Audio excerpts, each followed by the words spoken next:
आप देख रहे हैं अपना बिहार और आपके साथ मैं हूं विवेक। सबसे पहले बात अग्निपथ पर सियासी घमासान की। अग्निपथ की आंच विपक्ष इस पर जमकर रोटियां सेक रहा है, स्कीम पर सवाल खड़े कर रहा है। लेकिन राजभवन मार्च के बाद तेजस्वी के कई सारे सवाल तेजस्वी ने दाग दिए। तेजस्वी समेत विपक्ष के सभी सवालों का जवाब आज मुकम्मल मिलेगा। अग्निपथ को लेकर विपक्ष हर दुविधा विपक्ष की जो है आज दूर हो जाएगी।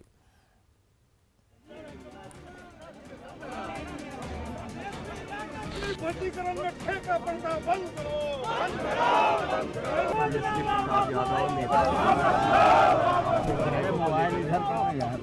अग्निपथ स्कीम की वापसी का ये नारा बता रहा है कि अग्निपथ की आंच पर सियासत गर्म करने की पुरजोर कोशिश है।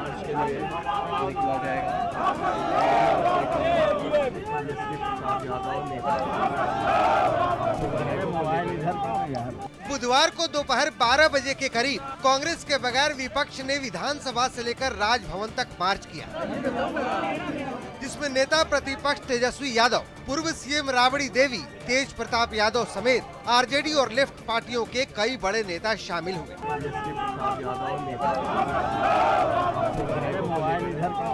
अग्निपथ योजना के खिलाफ तेजस्वी यादव तमाम गठबंधन के दलों के साथ उतरे हैं और मार्च निकले हैं। ये पैदल मार्च अब देख पा रहे हैं कि यहाँ पे वाम दल के नेता हो और आरजेडी के तमाम जो विधायक हैं वो पैदल मार्च कर रहे हैं और इसमें राबड़ी देवी जो है वो खुद शामिल हैं। अग्निपथ योजना को लेकर विपक्षी पार्टियों ने राजभवन में राज्यपाल फागू चौहान को ज्ञापन सौंपा। ज्ञापन सौंपने के बाद तेजस्वी ने अग्निपथ योजना को लेकर कई सारे सवाल खड़े किए। सबसे पहले तेजस्वी ने अग्निवीरों की 4 साल की सेवा पर सवाल खड़ा किया और पूछा कि 4 सालों बाद अग्निवीर क्या करेंगे। तेजस्वी जैसे नेताओं की हर शंका का समाधान सेना और सरकार की ओर से हर रोज किया जा रहा है। आज एक बार फिर न्यूज 18 विपक्ष की हर शंका को दूर करेगा। यानी 4 साल बाद नौजवान क्या करेंगे, ये वो देखने वाली बात है। अगर वो 4 साल के बाद में आते हैं तो उनकी ट्रेनिंग, उनका डिसिप्लिन, उनका बैकग्राउंड, उनका आर्मी का कैरियर उनको समाज में एक ऊंचा स्तर देता है। उसके बाद उनके पास में एजुकेशन भी है और ये टॉप ऑफ इट है कि सरकार ने कहा कि 10% CPMF में होंगे। डिफेंस फोर्सेस के अंदर में जो डिफेंस मिनिस्ट्री ऑफ डिफेंस के अंदर में कोस्ट गार्ड है, बाकी चीज़ें हैं जो कि उनके उसमें अंदर में आती हैं, डिफेंस सर्विस कोर है और जो उसके अंदर में और काफ़ी मिनिस्ट्री का है। अब देखिए ये 10% अग्निवीर का नहीं है, ये 10% उनके यहाँ भर्ती होने वाले लोगों की हैं। तो अगर फर्ज कर लीजिए कि CPMF की भर्ती 40,000 या 50,000 की है तो उसमें 5,000 जाएंगे। तेजस्वी ने अग्निवीरों की 4 साल की सेवा पर ही सवाल नहीं उठाया, बल्कि अग्निपथ योजना की पूरी रणनीति को लेकर तल्ख टिप्पणी की। तेजस्वी को राष्ट्रीय सुरक्षा सलाहकार की जुबानी इसका जवाब भी सुन लेना चाहिए कि कई जनरल कह रहे थे कि कई सालों से तैयारी था, 30 साल या 35 साल से अग्निपथ लॉन्च करने के लिए, तो अब क्यों 30 साल 35 साल, यानी कोई ना कोई कमी होगी। Policies and they have got to be futuristic. कल और भविष्य की तरफ देखते हुए हमारे को इन चारों क्षेत्रों में अपनी प्रगति करनी है। आपने देखा होगा, अगर आप पिछले 8 सालों के अंदर में देखें तो स्ट्रक्चरल एंड सिस्टमेटिक चेंजेस बहुत सारे हुए हैं। मान लिया जाए कि CDS का वो था, पिछले 22-25 साल से पड़ा हुआ था, ये डिमांड थी, ग्रुप ऑफ मिनिस्टर्स की रिकमेंडेशन थी, लेकिन राजनीतिक इच्छा शक्ति न होने के कारण ये इम्प्लीमेंट नहीं हुई। 17 जून को देश भर में अग्निपथ का विरोध हुआ था, लेकिन अग्निपथ के नाम पर बिहार को जबरदस्त तरीके से धत्काया गया था। 10 से ज्यादा ट्रेनें जला दी गई थी। सिर्फ रेलवे को तकरीबन 700 करोड़ का नुकसान हुआ था, जिसके खिलाफ 160 से ज्यादा बिहार में FIR दर्ज किया गया है और 900 से ज्यादा उपद्रवियों को गिरफ्तार किया गया है। लेकिन सियासत इस नुकसान से अपनी भरपाई करना चाहती है। तेजस्वी ने नीतीश सरकार से अग्निपथ के खिलाफ कथित आंदोलनकारियों की रिहाई और उन पर हुए सभी मुकदमे फौरन वापस लेने की मांग की है। हम लोगों ने राज्यपाल जी से मांग की है कि जितने भी FIR हुए हैं और जितने भी छात्र जो जेल में बंद है, FIR को वापस लिया जाए और उनको जेल से जो छोड़ा जाए, वो सभी छात्र नौजवान अपने भविष्य को लेकर के चिंतित थे। ये मांग करने से पहले तेजस्वी यादव को 17 जून के कुछ चंद वीडियो को जरूर देख लेना चाहिए, जिसमें अग्निपथ की आड़ में सड़कों और रेलवे स्टेशनों पर खुलेआम गुंडाई की गई थी। तेजस्वी यादव को इन चेहरों को गौर से देख लेना चाहिए। तेजस्वी यादव को किस नजरिए से इन गुंडों में अग्निवीर का अक्स दिखता है, समझ से परे है।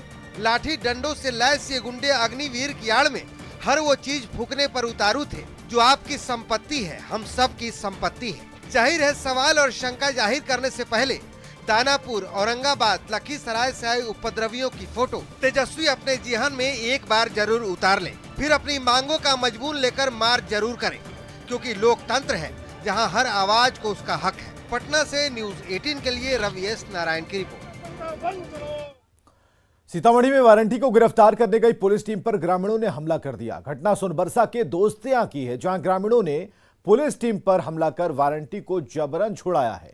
पथराव में कई पुलिसकर्मी घायल हुए हैं। पुलिस ने इस मामले में 22 लोगों को हिरासत में लिया है। गांव में कई थानों की पुलिस कैंप कर रही है।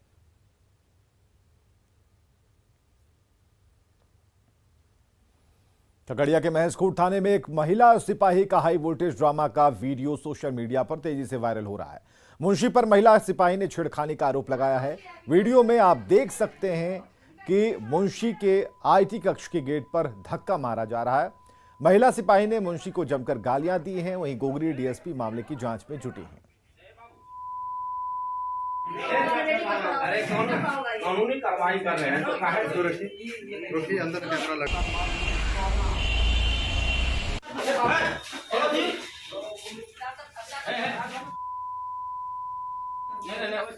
क्या सोच लिया कि कैमरा लगाना कुछ नहीं वीडियो कैसे मेरे हाथ उठा रहे हो? अभी हम बताते हैं, हाथ उठाना मेरे ऊपर। बड़ी खबर पटना से। राजीव नगर इलाके में फायरिंग की खबर है। इस वक्त की बड़ी खबर राजधानी पटना से। राजीव नगर इलाके में फायरिंग हुई है। नेपाली नगर में ताबड़तोड़ फायरिंग की खबर। मौके के लिए रवाना हो चुकी है पुलिस की टीम। और क्या कारण थे, क्या वजह थी जिस वजह से फायरिंग हुई है, हालांकि इस मौके पर पुलिस रवाना हो चुकी है और वहां पर जाकर स्थिति को भांपेगी। फिलहाल जो खबर है राजीव नगर से वो ये कि इलाके में फायरिंग की सूचना मिल रही है। नेपाली नगर है जहां पर ताबड़तोड़ फायरिंग हुई है और पुलिस उस जगह पर पहुंचने की कोशिश में है, निकल पड़ी है और पुलिस वहां पर पहुंचकर मामले की पड़ताल करेगी कि आखिर फायरिंग किसने की, क्यों की। खगड़िया में गोगरी प्रखंड के पोड़ा पंचायत में सड़क पर मिट्टी भराई और ईंट सोलिंग के दौरान हंगामा हुआ। दरअसल सरपंच काम को रोकने पहुंचे थे। इसके खिलाफ गांव के लोग एकजुट हो गए और सरपंच ओम प्रकाश यादव का विरोध करने लगे। गांव के लोगों का कहना है कि सरपंच अपने लोगों से काम करवाना चाह रहे थे, जिसका गांव के लोगों ने विरोध किया, जिस पर सरपंच धमकी देने लगे। इसी के बाद हंगामा शुरू हो गया और सरपंच को वापस लौटना पड़ा।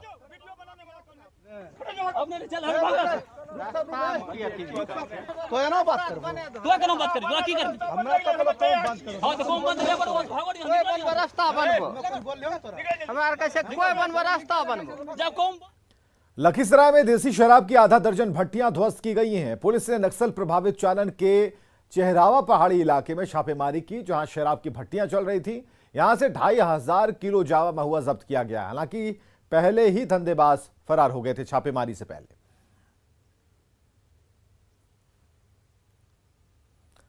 बक्सर पुलिस ने उत्तर प्रदेश से शराब पीकर आ रहे लोगों को पकड़ा है। सभी को वीर कुंवर सिंह सेतु पर पकड़ा गया। बड़ी संख्या में लोग उत्तर प्रदेश से शराब पीकर आते हैं।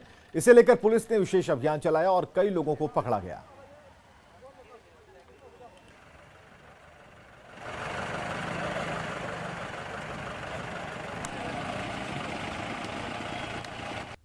आज बक्सर पुलिस ने रात के वक्त वीर कुंवर सिंह सेतु पर शराबियों की धरपकड़ के लिए विशेष अभियान चलाया। आप देख सकते हैं कि उत्तर प्रदेश की सीमा से जो भी शराब का सेवन करके बिहार में घुसने का प्रवेश कर रहा है, बक्सर से होते हुए जो शराबी हैं वो बिहार में प्रवेश करते हैं। लेकिन जो आज बक्सर पुलिस है शराबियों को पकड़ने के लिए विशेष अभियान छेड़ रखा है। किस तरह से आप देख सकते हैं कि जो पुलिस के जवान हैं वो वाहनों को जांच कर रहे हैं। एक एक वाहनों को जांच किया जा रहा है। इस अभियान में पुलिस ने तकरीबन 1 दर्जन से अधिक शराबियों को हिरासत में लिया है और इनकी मेडिकल जाँच के लिए अब इन्हें सदर अस्पताल भेज करके इनकी मेडिकल जाँच कराई जाएगी।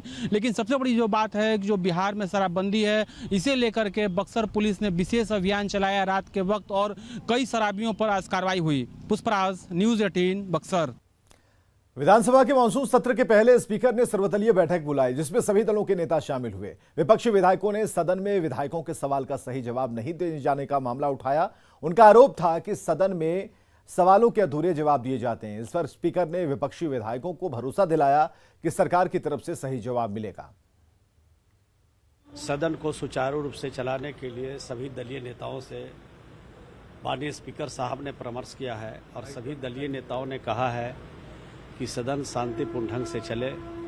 सरकार से भी अपेक्षा विपक्ष के लोगों की है कि प्रश्न का जवाब सही आए। के उत्तर पर या नियमन पर उत्तर नहीं आने के प्रश्न पर, इन सारे प्रश्नों पर चर्चा हुआ और उसे समाधान ढूंढने के लिए सुझाव आए। सत्र के पूर्व हम लोग करते हैं और सभी माननीय दलीय नेताओं से आग्रह करते हैं कि सदन शांतिपूर्ण व्यवस्थित ढंग से चले। सदन के पूरा राजधानी पटना को जाम से मुक्ति दिलाने के लिए कई फ्लाईओवर बनाए जा रहे हैं। मीठापुर फ्लाईओवर का 24 जून को लोकार्पण होना है। जमीन अधिग्रहण और रेल ट्रैक पर निर्माण को लेकर काम में कई तरह की परेशानियां थी, लेकिन अब सभी बाधाएं दूर हो गई। पुल का एक हिस्सा बनकर तैयार है, जबकि करबिगहिया की तरफ से पटना गया रेल लाइन की तरफ जाने वाले हिस्से का निर्माण तेजी से हो रहा है। फ्लाईओवर बनने से स्थानीय लोगों में काफी खुशी है। पिछले कई वर्षों से निर्माणाधीन मीठापुर फ्लाईओवर बनकर तैयार हो चुका है।